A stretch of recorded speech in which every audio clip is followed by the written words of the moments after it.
police, and I'm going to be fairly expletive here, so if you have kids and that makes you uncomfortable, you might want to step back. Because I want to add to that, it's not just fuck the police anymore, it's fuck the FBI too. Because they decided, as I was sleeping at 6 o'clock in the morning, to break into my house, kick in my door, point guns at me, and threaten to shoot me if I didn't stop moving. And all of this over white-collar crime. So the FBI agent out there, because I know you're fucking here, you've been watching me for 2 fucking years. Fuck you! Can you go through the video for me, please, Lexi? And it's not going to play, of course it doesn't. Yeah, just go on to the next one. So, for those of you who don't know who the Crypto Six are, on March the 16th of this year, a joint government task force, including the FBI, the US Postal Service, the IRS, and several other agencies, came at myself, Ian Freeman, Rich Paul, also known as Nobody, Renee and Andy Spinella, and Colleen Fordham, accusing us of basically being this libertarian Bitcoin mafia.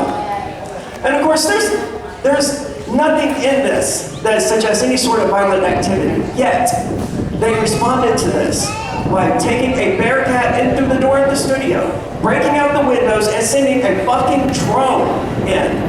Because they were just that scared of the power of cryptocurrency, that scared of the power of libertarians who are actually making a difference.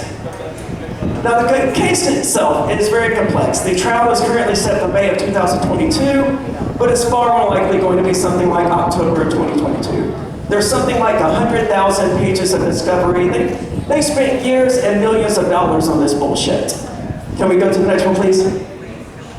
So it's primarily, a dark shadow hangs over this entire festival for me, to be honest. There's nowhere else on earth I would rather be, but there's someone missing. And that's Ian fucking Freeman. They wouldn't even, this is my best friend for the last 3 years, and they won't even let me to have contact with him. Can you go to the next one? So people ask, yes, this is a major thing, I'm glad I had this, because I would have forgotten it. People keep asking, every time I talk about this, well, what did you do? What did you do? We got raided. That's what we did. This whole presumption of guilt that you have, that because the FBI raided me, I must have been doing something to warrant it, that's called assuming people are guilty without a trial. So you ask what we did? We got fucking raided at 6 o'clock in the morning. Can you go to the next one? The case isn't important. Yeah, go on to the next one. I forgot that. So, the Chinese government, allegedly, I realize there's a lot of confusion about what they're actually doing, but they're taking what you would expect the Chinese government to do as their approach. They're attempting to ban the use of cryptocurrency in China, or, that's what the FUD is anyway. I don't know to what extent any of that is true, but the United States government is fucking smarter than that. They've been at this for a very long time. The US government invented fascism. They're the best at it. They have complete and total control of our economy because they control the money supply. And as long as they control the money supply, and they have the licenses and the regulations and all of that, there's nothing you can do in the United States that isn't licensed or regulated by the US government. And more often than not, because they're a fascist regime, they take corporations like Coinbase and Kraken, Binance, Gemini, all of these other cryptocurrency exchanges, and they have them create the rules, create the regulations. And the US government then comes along and just says, okay, yeah, we're going to adopt yours, but we're requiring you to jump through all of these hoops, and you're going to basically enforce the law for us. Because there aren't any real laws regarding cryptocurrency, which is why the Crypto 6 case is so important. One of the things it's going to do is make the federal government determine whether or not cryptocurrency is an asset or a currency. The IRS right now wants to treat it like a currency, like an asset. Meanwhile, the courts are repeatedly saying, no, you can't treat it like an asset. Bitcoin is money. Well, make up your fucking mind. Because this ambiguity you have is only serving the state, and it only weaponizes the cryptocurrency against us. Can you go to the next one, please? Yeah, go ahead, skip that one as well. So the state already has control over everything we say or do. You can't drive without having a regulated vehicle, without having a driver's license.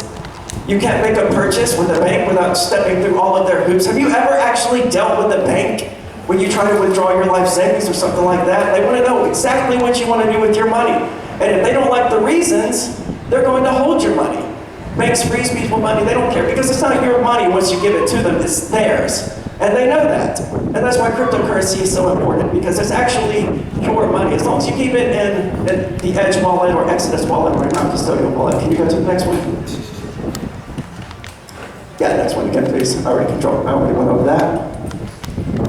So, if you've ever dealt with banks, you know what a pain in the ass they are. I mean, they're evil. They created the 2007 recession, and this is the reason that Bitcoin exists. As Satoshi Nakamoto made it clear in his early newsletters, hey, the banks are fucked up. They're trying to basically destroy the economy and turn everyone into serfs, and they're doing really good about that. They lie, they cheat, they steal. Wells Fargo in 2018, I believe, was busted opening up new accounts in existing customers' names. And there was no consequence for that. They weren't punished for that. The federal government didn't do anything to them for that because Wells Fargo plays ball with the American government. They lie and they cheat. And that's the hallmarks of the banks. And you know, they keep your money. Can you go to the next one? So what we're looking at here is really a nightmare of a future where you can't be an ordinary individual transacting in cryptocurrency without going through Coinbase, Gemini, or Kraken. And this is a dystopian nightmare.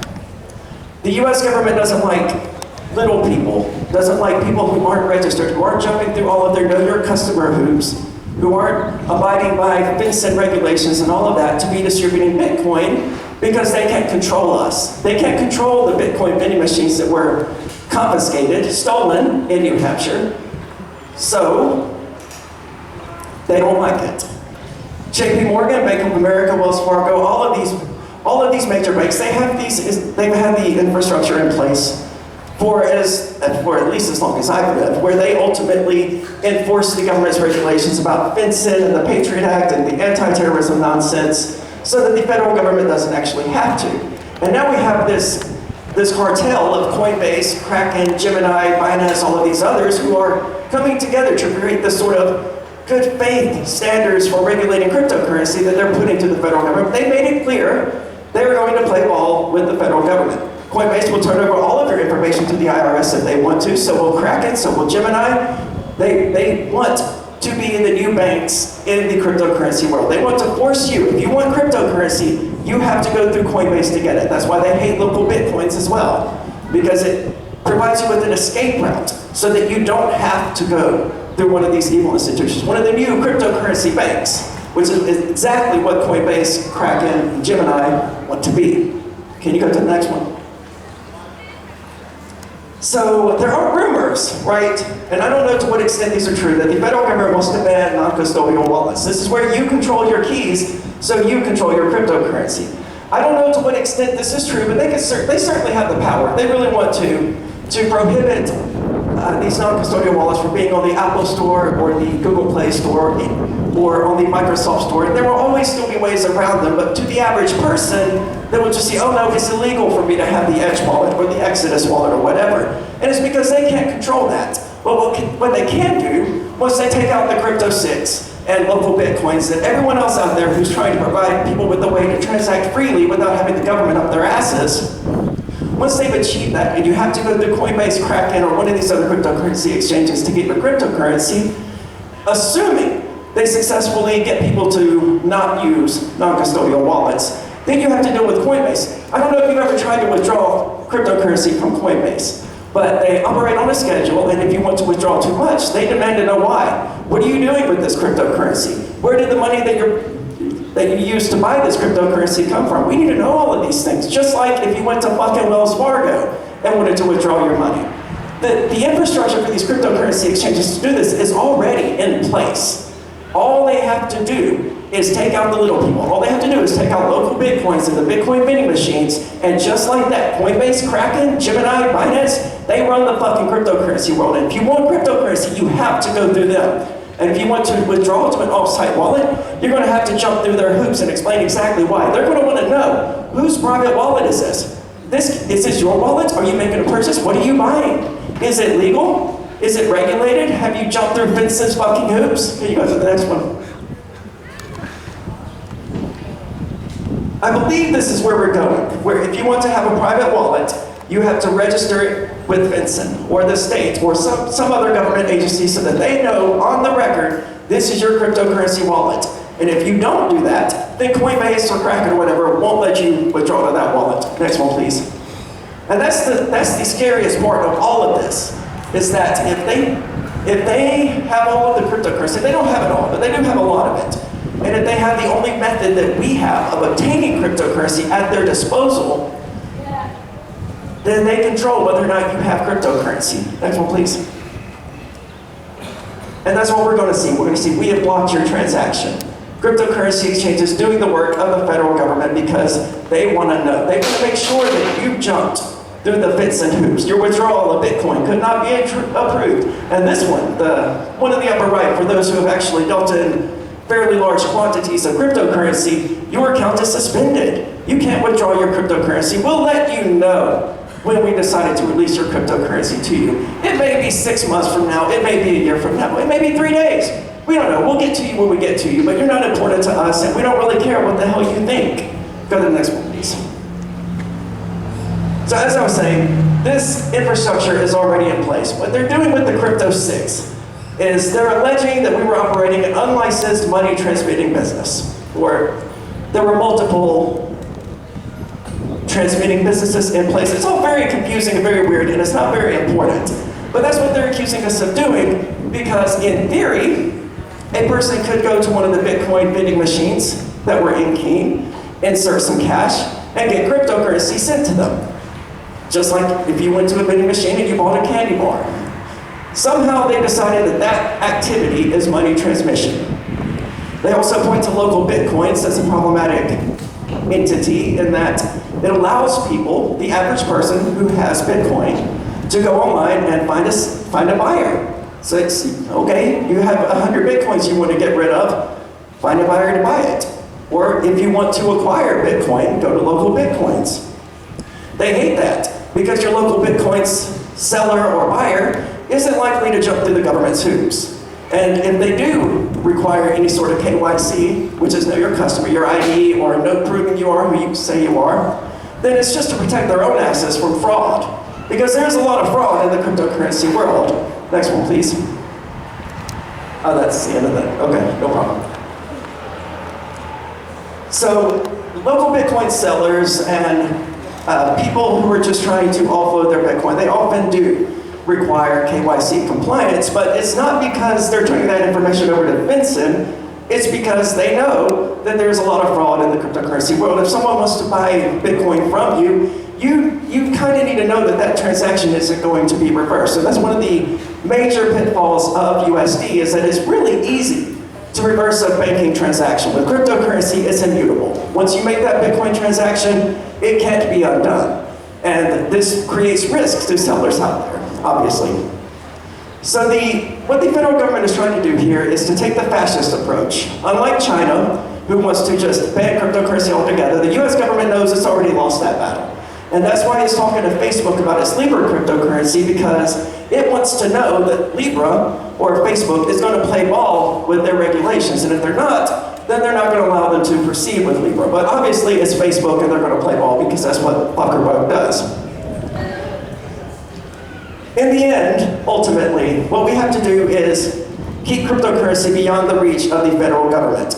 And they know they can't directly control it. There's too many cryptocurrencies out there, there's too many different wallets, but they don't have to actually directly control cryptocurrency in order to control cryptocurrency. All they have to do is control Coinbase, Gemini, Kraken, these popular Bitcoin exchanges that people have to go to get cryptocurrency after they've taken out local Bitcoins and other sellers around the world because they can't control them. It's all about control. And to secure their control, I want you to imagine, March the 16th, I worked a night shift job. Well, it was a late shift job. So I would get home around 3 o'clock in the morning, I would have a few drinks, then go to bed. 2 hours later, I hear a fuckload of noise coming from downstairs. No idea what's going on. There's been some construction on my house throughout the last year. I assumed it was just those idiots down there making a lot of noise.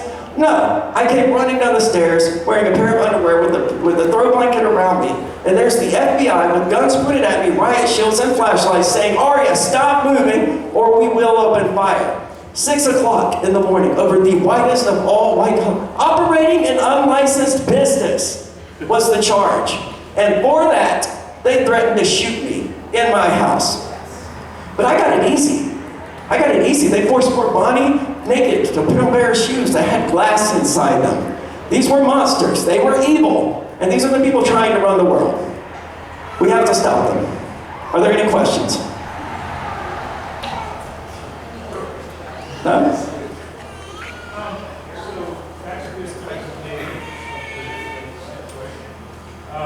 I'm wondering, and I'm aware of it because I follow things online, but I've seen very little of it covered in like the crypto community, like Reddit and Bitcoin, for instance. Do you have any ideas on why this is really covered I've been curious about that as myself. As far as I can tell, the only real coverage of the Crypto 6 has come from Free Talk Live, which is the show that you can find it at freetalklive.com. But Bitcoin.com hasn't talked about it. From what we can gather, it's because what's happening with us isn't unique. This is happening all across the United States, and the cryptocurrency news outlets are just overwhelmed with stories like ours. It's a multi-pronged approach. I think it was Jeremy Kaufman of Library was just here. The federal government's going after Library for the same reason they're going after us, because they don't like anything they can't control, and they want to find a way to put cryptocurrency under their control. So it's not just us that are being targeted by this. From what we can tell, it's happening in all 50 states throughout the United States, and probably around the world, because the federal government doesn't know what the fuck jurisdiction is. Any other questions? Yes. Okay, go ahead. I'm new to the space, and I have no idea what workarounds we have to negotiate this. What other options do we have aside from what we talked about today? You mean as far as acquiring it, right? Custodian it, transacting, all those things. Sure. Technology. Well, it's a difficult question, right? If you, everyone here probably has some amount of cryptocurrency, but let's just say you're living in Arkansas or Wyoming or wherever, and you want to buy some cryptocurrency. Well, how are you going to go about that? More than likely, you're going to Google how to buy cryptocurrency. You're going to end up at Coinbase or Kraken, and they're going to ask for your ID. They're going to want to know the source of the funds and all of this other nonsense. If you're more knowledgeable in the subject, you may choose something like localbitcoins.com, which is where you can buy Bitcoin in particular, or local.bitcoin.com if you want Bitcoin Cash, or localmonero.co if you want Monero. There are outlets at present for people to acquire and sell cryptocurrency. Local Bitcoins is probably the most prominent, but it's probable that they're going to cease activity in the United States in the near future. Anyway, they've already got rid of meeting in cash in person trades because the US government came after them and said, hey, we can't monitor this. When people are meeting out in public places to transfer cash and cryptocurrency, there's no digital records, so stop doing this. And local Bitcoins went, okay, fine, we'll stop doing that. But there's still AgoraDesk, which is I think it's on the dark web. It's a decentralized cryptocurrency exchange. And it's not decentralized, sorry. But there are decentralized cryptocurrency exchanges like DEX and AirSwap, I think still exists. The federal government wants to close these back doors. They want to close these alternative methods of people to acquire and sell cryptocurrency because they can't control them. And that's why they raided us. That's why they arrested us, and that's why they're charging us. If they succeed here and in the other districts that they're trying this shit, cryptocurrency becomes the property of Coinbase. It becomes, by extension, the property of the federal government. Someone else had a question? Yeah. I've called Free Talk Live question. I've heard Ian say that he was under investigation.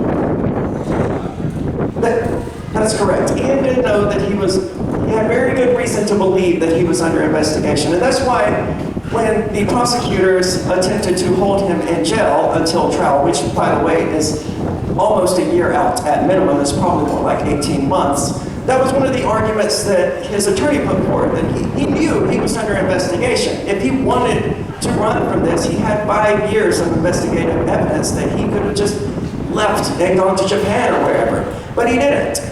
But they wanted to paint him as a flight risk, obviously, because they wanted to keep him. But yes, Ian knew that he was being investigated by the FBI. Was it a surprise, or did it kind of shock? Well, sure. Well, Ian knew that he was being investigated. I didn't know that I was being investigated, certainly. The timing of it was very much a surprise to him. Even if he knew he was being investigated, he didn't know, hey, this is the day they're going to fucking drive a Bearcat through my front door or drive a drone in through the window. So knowing that you're being investigated, all of this could have been handled by just showing up at our door at a decent hour with a search warrant saying, hey, you're under arrest and we're going to search your property. But the level of violence that was used against us was a surprise to everyone. No one expected that. So, have you tried to reach out to some of the Liberty influencers here, like Tom Woods and David Smith, to talk about the case? Yeah, Tom Woods actually reached out to me a few weeks ago. Well, it was a few weeks after I got out of jail, actually. And my attorney then was advising me not to talk about the case. And as I continued doing Free Talk Live, I found out ways that I could talk about what is happening without actually talking about the case. So I initially declined the invitation from Tom Woods and some of the others, but I'm now looking into fulfilling those interviews and stuff.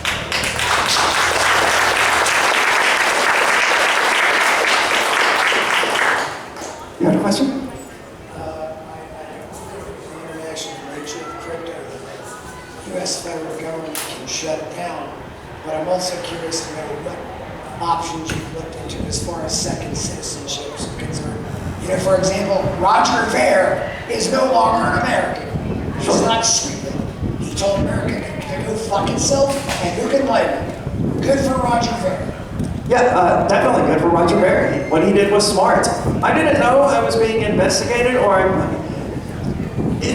we're kind of stupid in King, right, to be honest, because King PD has been following me around for the better part of my entire life in New Hampshire. And they're documented doing this. They've been stalking me for the better part of at least 2 years. And none of us went, hey man, this shit's fucking weird. We should get out of here. So, yeah, we're kind of stupid.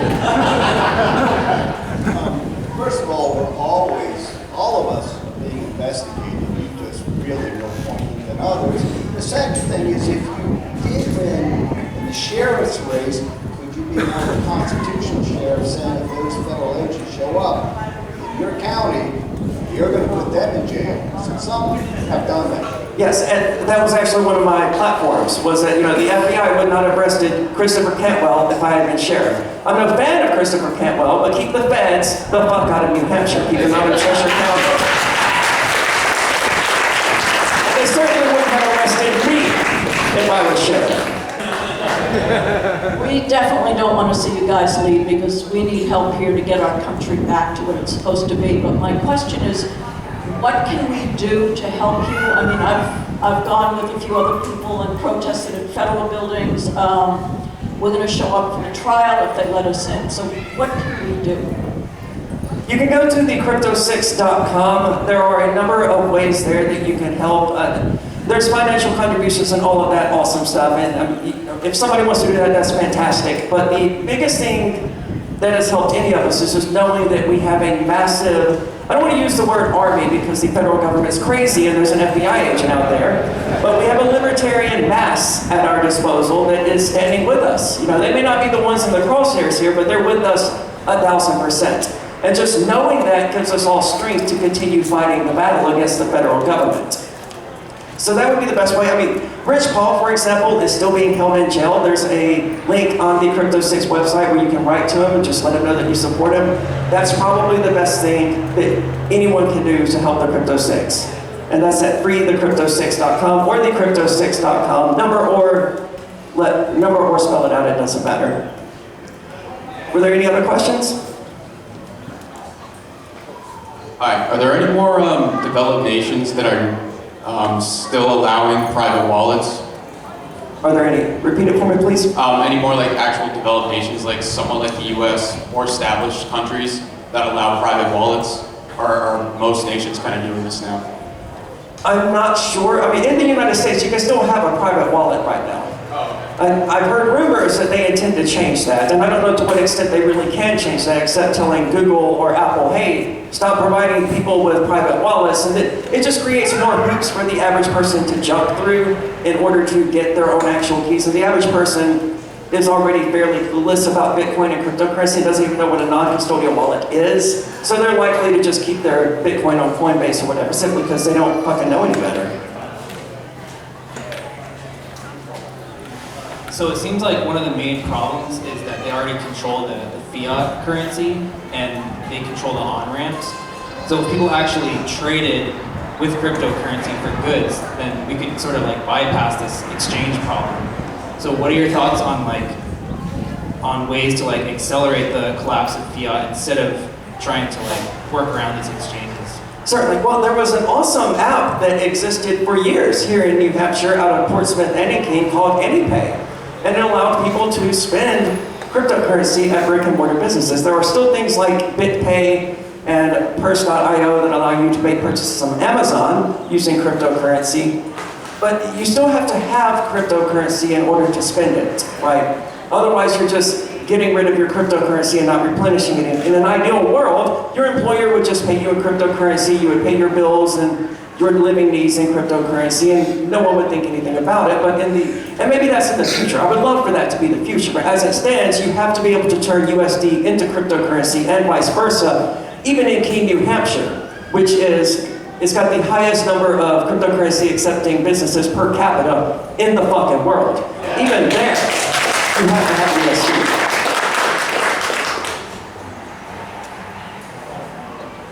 So I think that a lot of us in this room believe that if there's an unjust law on the system, it's your duty to break it. That being said, you know, I'm sure that you've gone through a lot during this process. If you could go back in time, knowing what you know now, is there anything that you would have done different? I would have gone to Guatemala on March the 15th. But no, any libertarian or anarchist knows when they start taking up, you know, an ideological fight against the greatest evil machinery in the history of humanity, which is the state, then it's going to fight back. And you shouldn't take up the fight if you don't want to risk those consequences. So I knew going into it that the FBI was going to get pissed off at me. And let them do what they're going to do, I'm going to do what I'm going to do. And eventually, in a fair world, I would win out in court. But of course, this isn't a fair world. Suppose someone does have things on Coinbase or wherever. What's your best advice for getting the fuck out before the lockdown? Withdraw the cryptocurrency into something like Exodus Wallet or the Edge Wallet. They're both really good wallets. I prefer the Exodus Wallet simply because it's more accessible. It has both a Windows, Android, and Linux version, thank you. I had to look at him to remember the word Linux. So the FBI raided you guys like 3 or 4 years ago, and it seems like they have a vendetta against Free Talk Live. Do you think that the FBI has a vendetta? They're out to get you guys like completely? This brings back my point earlier about people ask, when I tell people that we got raided or when they find out about it, their number one question is always, well, what did you do, right? I don't know why anyone would trust the FBI raiding a place as being evidence of that place's guilt or those people's guilt. The FBI raided us like 3 or 4 years ago over some bullshit child porn charges, and nothing ever fucking happened with that because, of course, there was no child porn. The FBI was pissed off because we broke the story that in 2016, the FBI was the largest child porn distributor on the fucking planet. And they weren't very happy about that. So they raided us, and of course they found nothing. A lot of the shit that they stole is now being returned. And we expect that to arrive within the next few months because there was never any case there was never any evidence there, they were just pissed off. So at best, we're dealing with an institution here that has already raided us and is batting 0. Why would anyone presume that someone who is being raided by the FBI is guilty when they're batting 0? That's the third key FBI investigation. The third? It was one in 2012 over small-time drug dealing where Richmond, the prison program. I didn't know the FBI was involved with that. But There's a whole thing that was done here on that. okay, Yeah, they were the reason that the arrest occurred in the first place. which arrest? The drug dealing was a second operation. Okay. Not even for a liar to the commandments. Yeah, I recall that. He refused to do it, and he's Rich Paul, so he's got a loud mouth. He basically confessed to the crime on the court step, on the steps of the courthouse to the media right before his trial. Like I said, we're kind of stupid in Keene, right? Our hearts are in the right place, but we're dumb as hell. But yeah, I wasn't here for that, but I do know that they did a sting operation, got him for dealing drugs, and they wanted him to wear a wire into what was then the Keene Activist Center, which essentially part of the Free Talk Live studio. and try to incriminate someone, incite them into saying they wanted violence against the government or violence against the police or whatever, and he refused to do it and ended up serving like a year in jail because of it. Were there any other questions? Yeah. What are your thoughts on Celsius wallet? I would have to look into it. I've never used the Celsius wallet, so I have no idea. Anyone else? Yeah? Same question about Ledger. About what? Ledger wallet? I've also never used the Ledger wallet. Like I said, I prefer the Edge wallet and the Exodus wallet, primarily the Exodus wallet, simply because it's more flexible. Definitely avoid the Konami wallet, though, because their security people are fucking stupid, like dumber than we are in King. Because when you installed the Konami wallet on a desktop, it sent your recovery passphrase to Google unencrypted in order for Google to spell check it. And because of that, a lot of people had their cryptocurrency stolen. Because they just saw the text string coming in and they knew what it was because it was just these 26 random letters and they plugged it into a wallet. Oh look, here's someone's cryptocurrency. Well, it's mine now because these fucking idiots at Konami gave me their private keys. So avoid Konami. Other than that, Edge, Exodus. Most wallets are pretty good, but you do have ones like Konami that make very stupid decisions sometimes, and you can lose your money as a result. Edge, however, is open source, and that's one of the strongest benefits. It does. It supports BitPay and AnyPay protocols as well. Of course, I don't know what the deal is with AnyPay, but I assume their software still works for the people who are out there using it. Any other questions? Yeah? How do you feel about the Trezor? About what? The Trezor wallet. Oh, I don't know. My experience is limited to Konami, Edge, and Exodus. I wish I was more experienced with wallets, but when I find one that does what I want it to do, I just sort of stick with it. So I haven't used, there's thousands of wallets out there, and I haven't used 1% of them. But Ledger and Trezor are hardware wallets. So you actually have physical Okay. with access. Well, hardware wallets are definitely great, right? Because then the FBI can't just come in and take your phone and have your cryptocurrency. But this was one of the weirder parts of the raid, was when they asked me to text message someone, they brought me my phone to do it, so, I hit my phone and entered whatever I needed to enter to unlock it, and they immediately tried to take it from me. So I hit the power button, put it right back, locked it back, and one of the agents said, oh, well, that's fine, it's just facial recognition, right? No, you fucking, do you know me? Sadly, someone involved in all of this was using facial recognition, but there was also nothing important on that phone in the first place. But their warrant allowed them to compel us to use facial recognition or thumbprint technology, whatever, biometrics, in order to unlock our devices. And the FBI agent said to me, well, here's the thing, you can either unlock it or we can compel you to unlock it. To which I said, well, you're just going to have to compel me. And that was the end of it.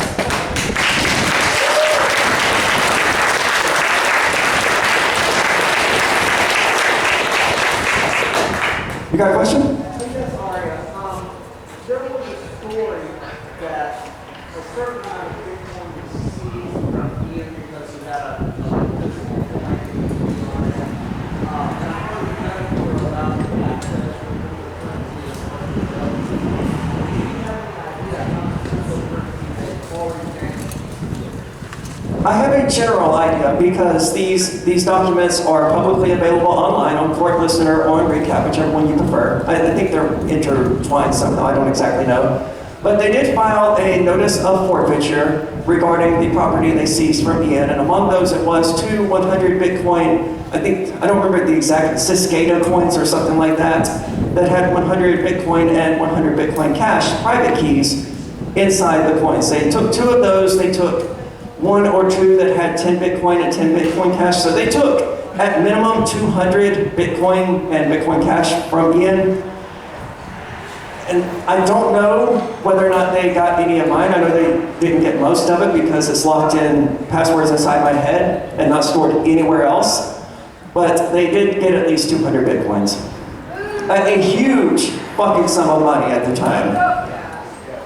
And of course, they immediately according to the notice, they immediately transferred it to wallets that they control anyway. So who knows what's going to happen with it.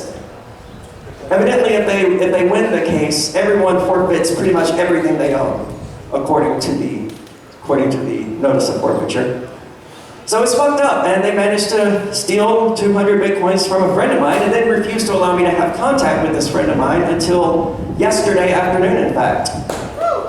But hey, yeah, we finally have contact with them. That's been fucking great. Were there any additional? Yes? Any update on nobody?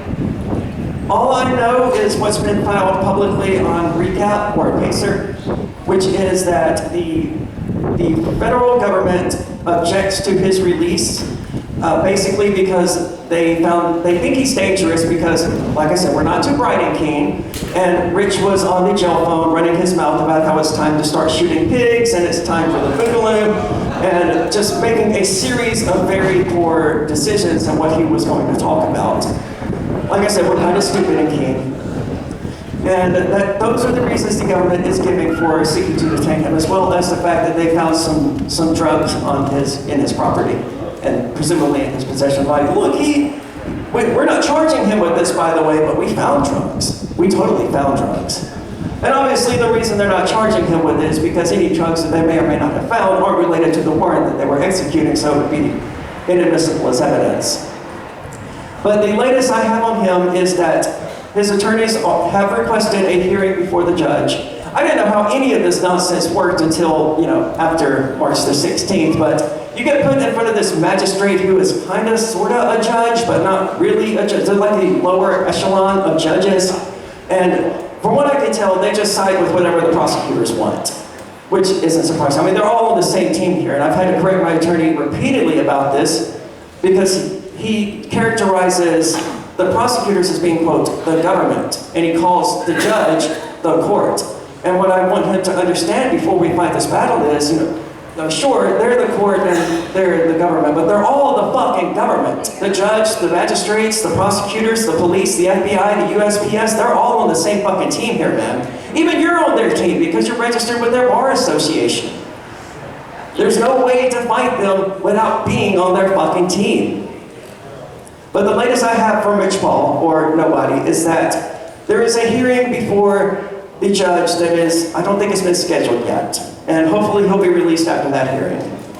But they like to drag things out. I mean, it took the magistrate something like 21 days to sign something, and all she had to do was sign it. So they like taking their time with things.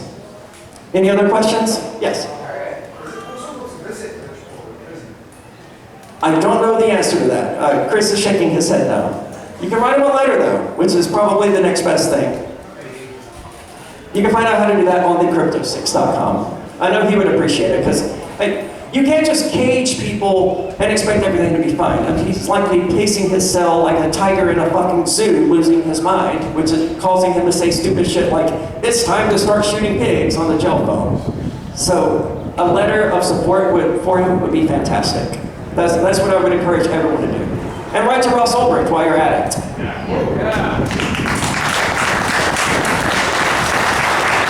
Well, thank you so much for coming out today. I hope I lived up to your expectations.